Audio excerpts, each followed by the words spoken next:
I've got a hole in my drywall here where somebody tried to pry a baseboard off, and it looks like they've already tried to fix it once with just some mesh tape, but I'm going to show you how we're going to try to fix it for real.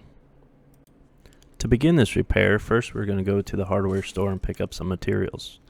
Here I'm getting just a small piece of 1/2-inch drywall and some joint compound. Now I've already measured the hole, so I'm going to cut a piece of drywall just about 1.5 inches or so bigger than my hole.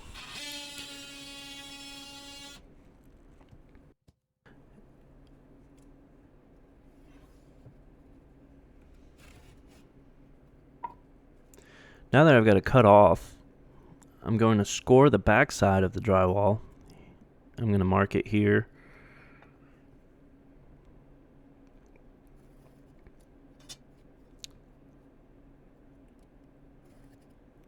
Now that it's marked and scored on the back side, all you have to do is lightly tap it on the front, and it's going to snap apart, and it's going to leave that piece of paper. But now I'm going to take the drywall and peel it off of that piece of paper. Try to be very careful not to rip the paper while you do it. And now that I did the first two sides, I'm just going to do the other two sides.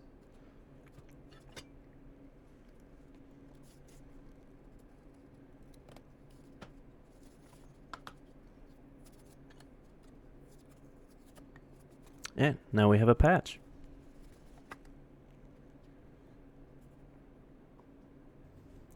Now with my patch, I'm going to take it in to where the hole is, and I'm going to trace around the remaining drywall of my patch, because I'm going to cut a bigger hole than what's there to fit around the patch that I made.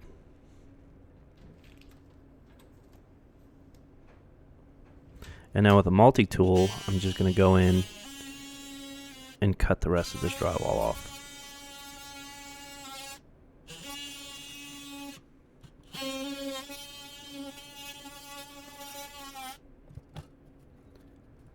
Now after it's cut, I'm going to test fit my piece a couple of times. I'll go through and maybe trim a little bit more off, either of the drywall with a patch or the drywall on the wall. And once it fits how I like it, I'm just going to go ahead and clean up and get ready to stick the patch on with the joint compound.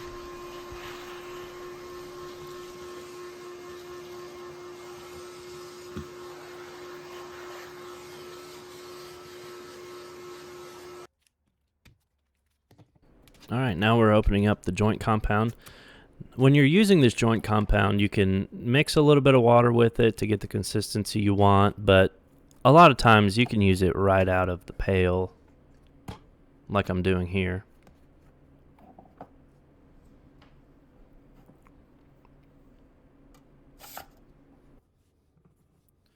So first I'm going to spread joint compound all through the area that I'm repairing, so it will form a bond in between the drywall I took out and the drywall patch that I'm putting in. You don't have to be super neat with it. And now that I got on there, I'm also going to get a little bit around the edges of the inside of this patch. And see, I have an arrow there to show me which way is up, because we're probably not going to cut a perfect square, so you're going to want to make sure you remember which way you measured and marked it for when you put it back in. Now when I'm spreading this joint compound out, I'm trying to squeeze it out from between the paper and the wall, and I'm also trying to push this patch as flat as possible where I'm replacing it.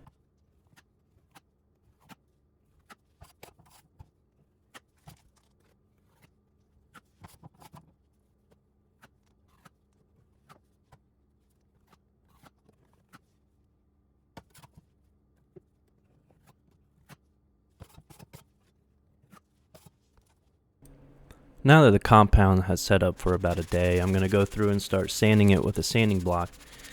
All I'm really trying to do is make the wall look uniform, pretty flat. I'm not trying to get it perfect with this because I am anticipating putting on a second coat of compound.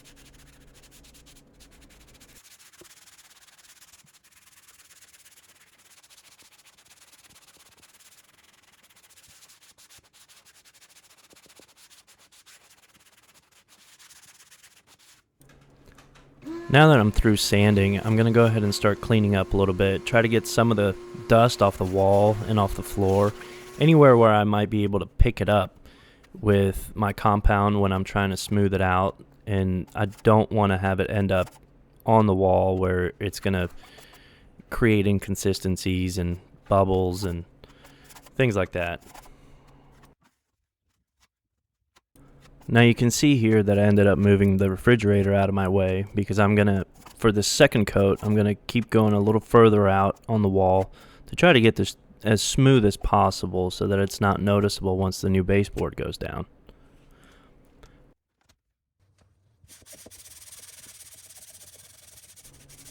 Now that my second coat of compound is dry, I'm gonna go in for my final sanding. Now on this last sanding, you want to try to make sure everything's flat, you don't have bubbles, and you really want to make sure that those edges are feathered in real well. That way you don't notice a transition from the rest of the wall into this area that you've just repaired. Also trying to go ahead and clean it up as much as I can with this microfiber cloth, just to really try to get all that dust out before I go to paint it. And here where I go to paint it, I only happen to have just a tiny little bit of this paint left in the can, so I couldn't use a roller.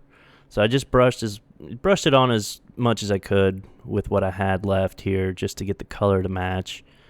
And then a little later on, I will probably come back with a roller and try to get it all to match up real nicely. So I also didn't try to do a very good job against that door because the door is actually going to get replaced, and so is that door casing. So it really wasn't a big deal to get paint on that. So here we are just putting a baseboard down. This is kind of temporary, so I'm only going to put a couple of nails in it. And you can see, if you look above the baseboard, that it really needs a second coat of paint. I didn't have any more paint, but that compound tends to really soak up that paint. And if you look closely in this shot on the left side, you can see some pinholes where I'm going to actually have to go through again and just mud that little area and sand it down again. Overall, I'm happy with how it turned out. I can go in and do a very small coat for those pinholes and then hit it with a roller for the paint, and it'll look just like it's supposed to. And here is a little before and after to give you a better idea of where it started and where it ended up. I hope this video was helpful, and thanks for watching.